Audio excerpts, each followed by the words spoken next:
సింహరాశి వారు ఈ అమావాస్య నాడు మీరు గనక ఈ విధమైనటువంటి పరిహారం చేసినట్లయితే మీకు ఉన్న సమస్యలన్నీ కూడా ఖచ్చితంగా తీరిపోతాయి. మీకు గనక శివయ్య ఇష్టం ఉన్నట్లయితే ఈ వీడియోని తప్పకుండా లైక్ చేయండి. అలాగే మా ఛానల్‌ని సబ్స్క్రైబ్ చేసుకోండి. మరి మీరు చేయవలసిందల్లా మీకు గనక దృష్టి దోషాలున్నా, అనుకోకుండా ఆరోగ్యాలతో బాధపడుతున్నా, కుటుంబంలో ఇబ్బందులు కలిగినా, మీపై ఎవరన్నా కావాలని చెడు ప్రభావాలు చేసి మిమ్మల్ని ఇబ్బంది పెట్టాలని చెప్పి చూసినా సరే, అన్నీ కూడా పూర్తిగా తొలగిపోతాయి ఇలా చేస్తే.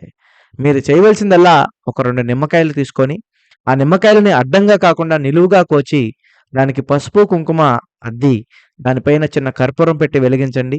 మా మీద ఉన్న సమస్యలన్నీ పూర్తిగా పోవాలని మనస్ఫూర్తిగా భగవంతుడిని వేడుకోండి. ఈ శివనామ స్మరణ చేయండి. మీకున్న సమస్యలు మొత్తం ఖచ్చితంగా తీరిపోతాయి.